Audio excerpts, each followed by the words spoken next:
Tiger 3 में कबीर का dangerous cameo देखने के बाद तुमने वॉर 2 से जितनी भी एक्सपेक्टेशन बना ली है उन्हें 100 टाइम्स और ऊपर कर लो, क्योंकि वॉर 2 में जो होने वाला है उसके बारे में तुमने ना कभी सोचा होगा, ना ही इससे पहले इंडियन सिनेमा में कभी उसे देखा होगा। मैं तुम्हें बताऊंगा कि वॉर 2 कैसे स्पाई की सभी फिल्मों को पीछे छोड़ने वाली है, कैसे वॉर 2 में हमें स्पाई की थैनोस चच्चा यानी मेन विलन से इंट्रोड्यूस किया जाएगा जो अकेला ही टाइगर, पठान और कबीर पर भारी पड़ने वाला है, और आखिर क्यों कबीर जैसा शार्प माइंडेड एजेंट वॉर 2 में विलन बनने वाला है। तो हाँ भाई लोग, इस वीडियो में मैं तुम्हें वॉर 2 से जुड़ी ऐसी चीजें बताऊंगा जो इंटरनेट पर कहीं नहीं है, इसलिए कुछ भी मिस मत करना। सबसे पहले तो ये जान लो कि वॉर 2 की शूटिंग अयान मुखर्जी स्टार्ट कर चुके हैं और ऋतिक ने उन्हें ज्वाइन भी किया है। टाइगर 3 में जो कैमियो हमने देखा वो अयान मुखर्जी ने ही बनाया है, और अपडेट्स तो ये भी आ रहे हैं कि बहुत ही जल्द जूनियर एनटीआर भी इन्हें ज्वाइन करने वाले हैं। दरअसल फिलहाल एनटीआर गोवा में अपनी अपकमिंग फिल्म देवरा पार्ट 1 की शूटिंग में बिजी है, इसलिए अपडेट ये कह रहे हैं कि वो जनवरी से लेकर मार्च 2024 के बीच में वॉर 2 की टीम को ज्वाइन करेंगे।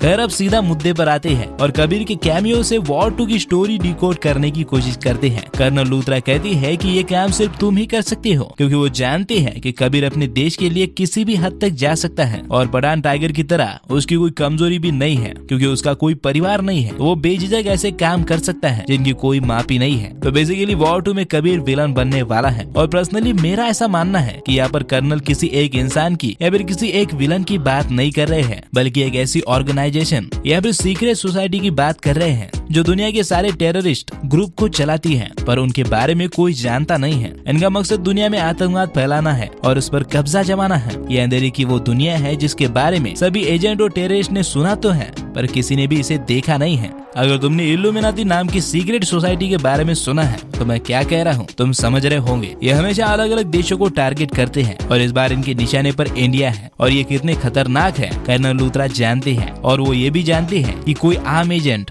उन तक नहीं पहुंच सकता, इसलिए वो कबीर को एक ऐसा दरिंदा बनने को कह रहे हैं जो उनके काम का हो। जब कबीर डेविल बनेगा तो वो ऑर्गेनाइजेशन खुद उसे ढूंढेगी। लेकिन अब तुम सोच रहे होंगे कि इसमें जूनियर एनटीआर कहाँ फिट बैठते हैं, तो वही तो है बेटा जो इस अंधेरी दुनिया के मालिक है। यानी कि बेसिकली मैं ये कहना चाहता हूँ कि वॉर 2 वो मूवी होने वाली है जो सही मायने में स्पाई वर्स को एक मंजिल देगी, जो उसे इंडिया वर्सेस पाकिस्तान से हटकर एक सिनेमैटिक यूनिवर्स बनाएगी। देखो, हर सिनेमैटिक यूनिवर्स की एक तय मंजिल होती है, जैसे एवेंजर्स की थैनोस थी, यूं ही आप फिल्में बना के छोड़ नहीं सकते, और इसलिए स्पाई वर्स की मंजिल अब ये अंधेरी दुनिया और इसका बेताज बादशाह जूनियर एनटीआर का कैरेक्टर है। तो बेसिकली वॉर 2 में कबीर थैनोस को हराने के चक्कर में पूरा डेविल बन जाएगा, वो सही गलत की पहचान तक भूल जाएगा, जैसा कि कर्नल लूथरा अपने को कह रहे हैं, और अपनी पूरी ताकत लगाकर एनटीआर से भिड़ेगा, लेकिन हार जाएगा। और इसलिए इस बार हमें कबीर का वो रूप देखने को मिलेगा जिसे बोलना मुश्किल होगा। अब समझे कि वॉर 2 में डायरेक्टर अयान मुखर्जी को ही क्यों लिया गया, क्योंकि यहाँ पर सिर्फ एक्शन ही नहीं बल्कि एक मास्टर माइंड, बैडआस और ब्रूटल विलन की पर्सनैलिटी को भी डेवलप करना था।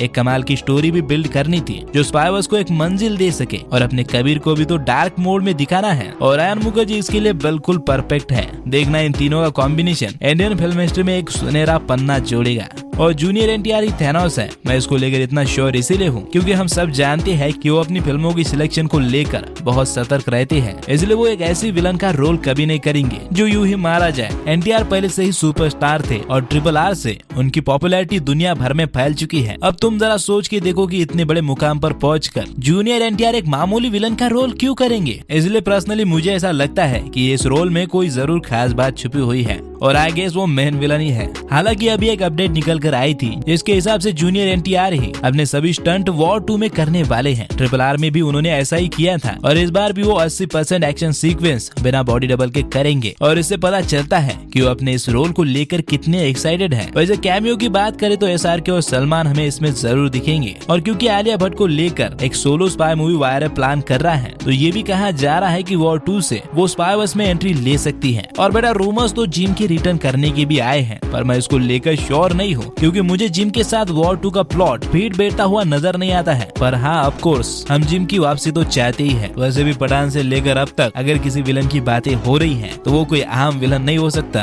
पर हाँ, मैं टाइगर और पठान के कैमियो को लेकर इसलिए श्योर हूँ क्योंकि next movie Tiger versus Pathaan होने वाली है, तो ऑब्वियस सी बात है वॉर 2 में टाइगर वर्सेस पठान का हिंट जरूर देंगे। हालांकि मार्केट में जो थ्योरी पठान वर्सेस टाइगर को लेकर चल रही है, इस पर मैं सहमत नहीं हूँ कि कबीर के सिविल होने के बाद टाइगर और पठान में से कोई एक उसके साथ होगा और एक उसके खिलाफ। ऐसा नहीं हो सकता क्योंकि पठान और टाइगर 30 सालों से दोस्त है और उनकी बॉन्डिंग तुम दोनों फिल्मों में देख चुके हो और ऊपर से वो दोनों चालाक एजेंट है। तो मेरे हिसाब से वो इतनी आसानी से दुश्मन नहीं बनने वाले। कोई और सॉलिड रीजन तो चाहिए, वरना अगर कबीर को रोकना है तो दोनों मिलकर भी रोक सकते हैं। झगड़े की क्या बात है इसमें। और तुम ऐसा बिल्कुल मत सोचना कि इन दोनों में से कोई एक कबीर की तरफ चला जाएगा। अगर कभी भविष्य में वॉर हुआ भी तो कबीर वर्सेस ये दोनों देखने को मिल सकती है, लेकिन पठान वर्सेस टाइगर के लिए कबीर कभी भी कारण नहीं बनने वाला। इन दोनों की लड़ाई के लिए मेकर्स को कोई और तगड़ा रीजन ढूंढना ही पड़ेगा। खैर, इसको लेकर मैं कोई और लॉजिकल थ्योरी के साथ जरूर एक डिटेल वीडियो तुम्हारे लिए लाऊंगा। पर तुमको क्या लगता है, क्या वाकई में एनटीआर ही स्पाई वर्स का थैनोस है? क्योंकि उसकी पहचान हमसे कर्नल लूथरा ने तो वैसे ही की है।